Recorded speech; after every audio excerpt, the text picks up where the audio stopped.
What's going on, Wolfpack? It's the Alpha Wolf. Now tonight on Project Bulk, Arm Night. So you're not gonna see shoulders, back, chest, legs, abs, nothing. All arms, front and back, bis and tris. So back when I was a kid, before I actually had a working out routine, it was just pretty much lifting weights back then. I saw some footage of Arnold Schwarzenegger, and the first thing I saw him do was the concentration curl. So immediately, in my mind, I thought the base exercise for biceps is the concentration curl.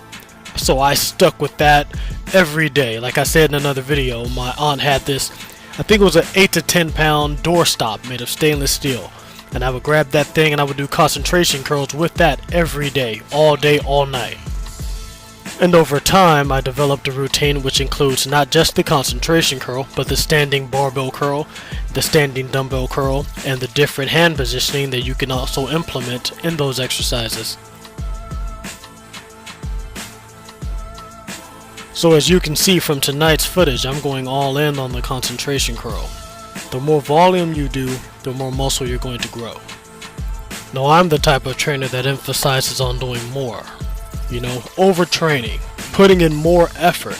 Now there are a lot of trainers out there that's going to tell a beginner, you know, you don't have to do as much because you're going to get gains no matter what you do. You can just go in the gym and pretty much look at the weight and you're going to get gains. And you know, in all honesty, that's a bunch of bullshit. You know, the more you put into something, the more you're going to get out. So if you're a beginner, and it is true, when you're a beginner and you work out, you're going to start getting gains because of the fact that you've never worked out before and your muscles are going to respond by growing.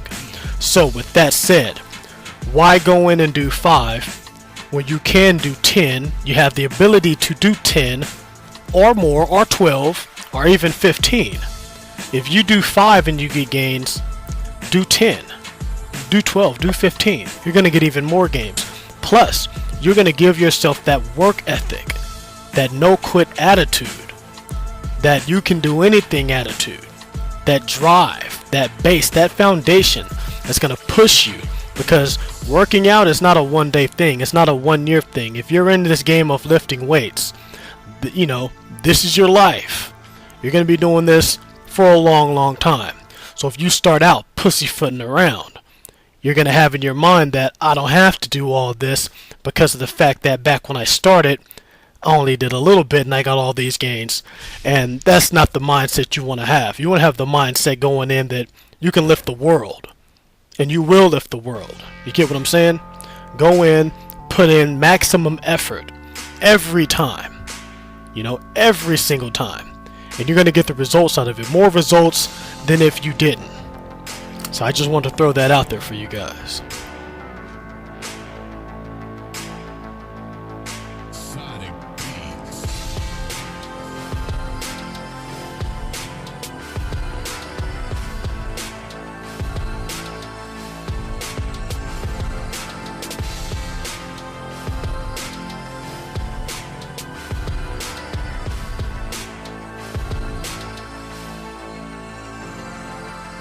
So the good thing about arm day when it comes to biceps, there are so many exercises you can use. For instance, if you want to make an arm day, you can do the alternating dumbbell curl standing, or the easy bar preacher curl, or the one arm cable curl, or one of my favorites, the concentration curl. Now remember this, there are 2 variations you can do for any bicep exercise. The first is a palms up grip, the second is a hammer grip with the thumbs facing up. Now with the palms up grip, like I've stated before, that's going to work your inner head. With your hammer grip, you're going to work your outer head.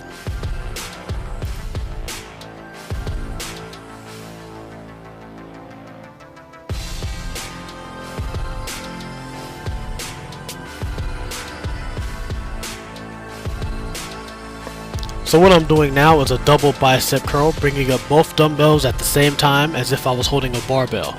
And then once I start to tire out around 8 to 9 reps in that set, I'll go ahead and switch over to an alternating dumbbell curl, bringing up one side at a time while the other side hangs and rests. Now here's a very important tip when it comes to bicep curls. When I do my curls, I like to keep constant tension on the muscles at all times.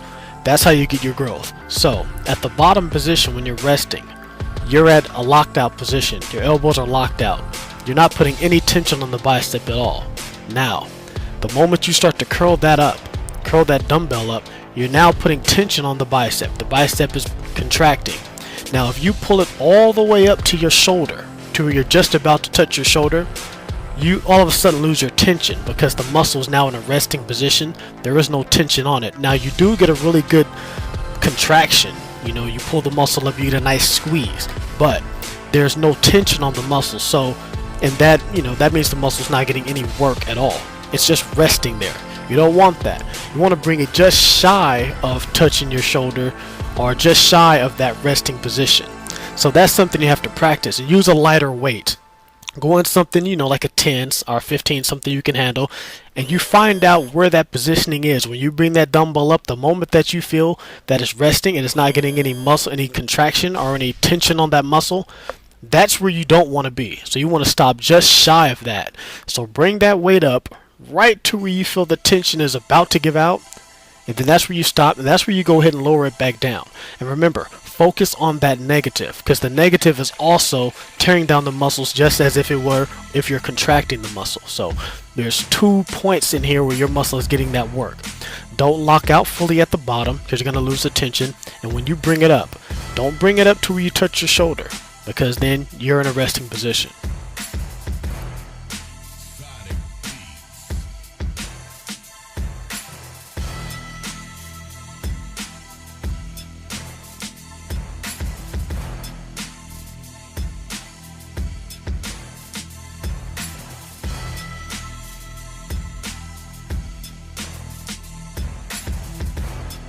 So for the sake of recording, I went ahead and threw in a set of standing barbell curls. Now, the same principle applies.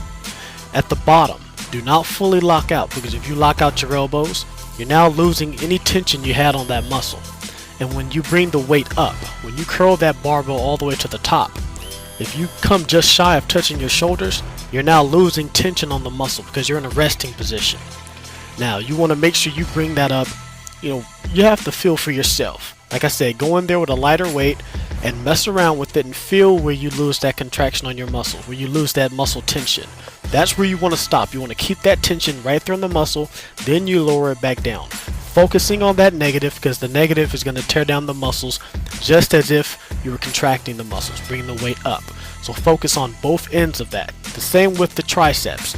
Focus on the pushing motion and focus on the release when you're bringing the motion back to a resting position.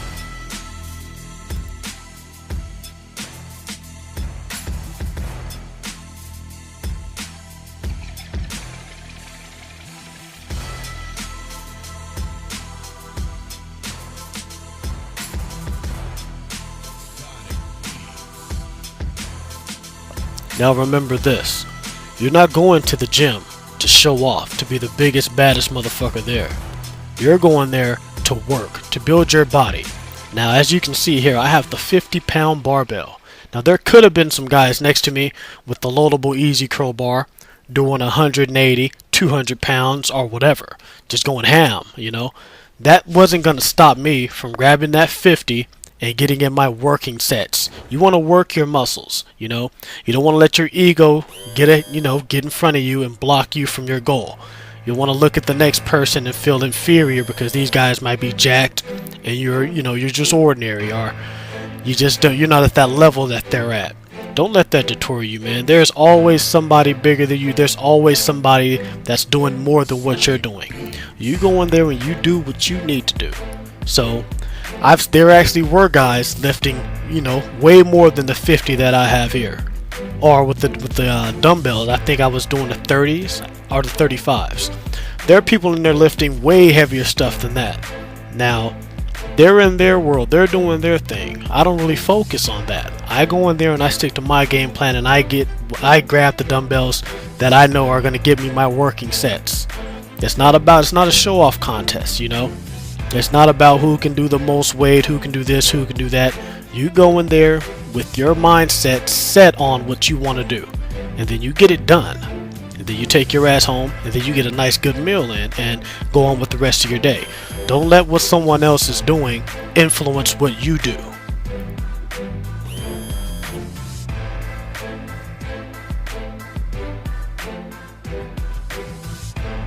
Now I do apologize. I decided halfway through that I'm not going to record every set of the triceps. I'd rather make a separate video for the sake of time and put more reps and sets into a tricep video by itself, kind of like I did for the biceps here.